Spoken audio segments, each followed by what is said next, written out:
안녕하세요. 보험금 팔례방입니다.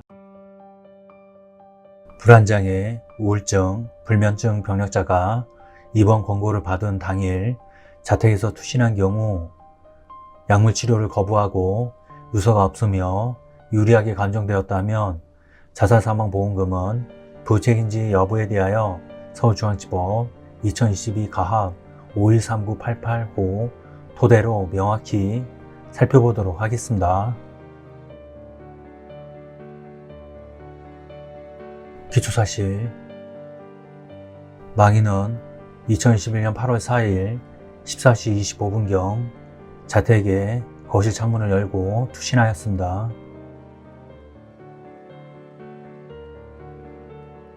재판부의 판단, 관련 법리, 주요 우울 장애와 자살의 관련성에 관하여는 이미 의학적 판단 기준이 확립되어 있으므로 망인이 주요 우울 장애로 자유로운 의사결정을 할 수 없는 상태에 이르러 자살하였다고 볼 만한 의학적 견해가 증거로 제출되었다면 법원이 이를 함부로 부정할 수 없고, 만일 그러한 의학적 소견과 다르게 인과관계를 추단하려면 다른 의학적 전문적 자료에 기하여 신중하게 판단하여야 합니다. 구체적 판단, 쟁점, 피보험자가 심신상실 등으로 자유로운 의사결정을 할 수 없는 상태에서 자신을 해친 경우에 해당하는지 여부, 망인은 극심한 정신질환으로 인하여 지속적인 어려움을 겪던 중 판단력과 자제력이 저하되어 자유로운 의사결정을 할 수 없는 상태에서 이 사건 사고에 이르게 된 것이므로, 이는 보험금 지급 면책 조항의 예외 사유인 피보험자가 심신상실 등으로 자유로운 의사결정을 할 수 없는 상태에서 자신을 해친 경우에 해당한다고 봄이 타당합니다. 상세한 이유는 다음과 같습니다. 망인은 허리와 목 디스크로 인한 투병으로 인한 극심한 스트레스, 불안, 우울 증상을 호소하던 중 2019년 11월 29일 L정신과의원에서 중증의 우울 에피소드, 불안 반응, 비기질성 불면증, 부역 등의 진단을 받았습니다. 망인은 이후 불안장애, 우울증 치료를 받았으나 증상이 호전되지 않았습니다. 한편 망인은 2021년 4월 목 디스크 수술을 받았는데, 그럼에도 통증과 그로 인한 우울감, 불안, 불면 등의 증상이 사라지지 않았습니다.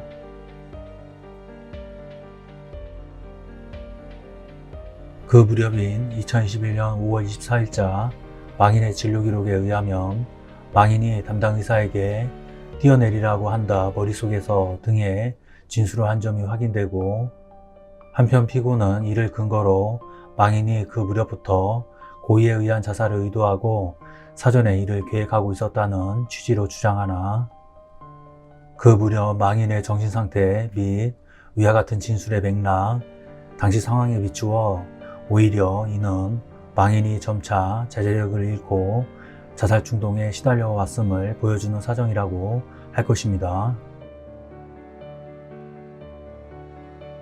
L정신과의원의 담당 의사는 2021년 7월 21일 망인의 우울증이 심화되었다고 진단하였습니다.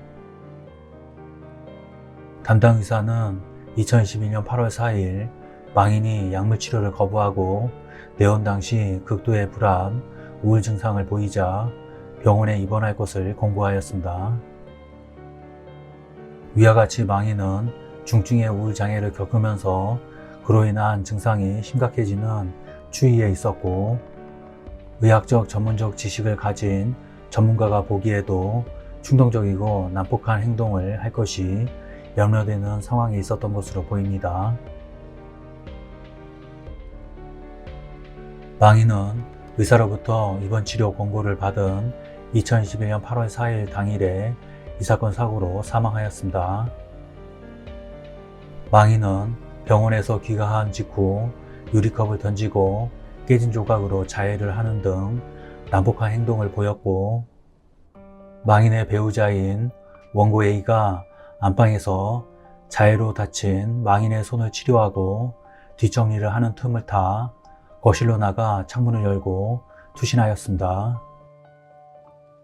이처럼 망인은 이 사건 사고 직전 충동적이고 난폭한 행동을 보인 뒤 원고 A가 다른 방에 있는 찰나의 순간에 별다른 준비 없이 곧바로 거실 창문에서 뛰어내렸습니다.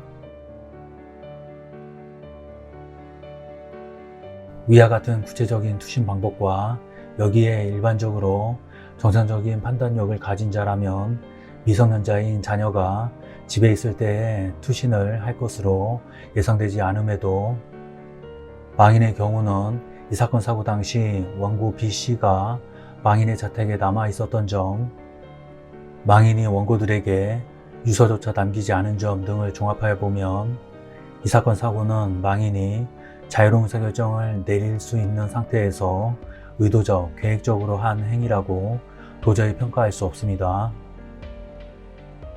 제2협회 K부서는 망인의 치료 경과 및 증상의 추이에 비추어 중증의 우울 에피소드 및 그에 따른 자신, 세상, 미래에 대한 부정적 인식으로 인해 정상적인 인식 능력이나 행위 선택 능력 및 합리적 판단 능력에 제한이 있었고, 그로 인해 발생한 이 사건 사고는 정신의학적으로 정상적인 판단력을 가진 일반인의 자살과 구별된다고 하였는데, 위와 같은 전문가의 의학적 소견은 앞서 본 법리에 비추어 존중되어야 합니다. 결론적으로 보험회사는 보험 수익자에게 상해사망보험금을 지급할 의무가 있습니다. 마치겠습니다. 긴 시간 시청해주신 점 고맙습니다.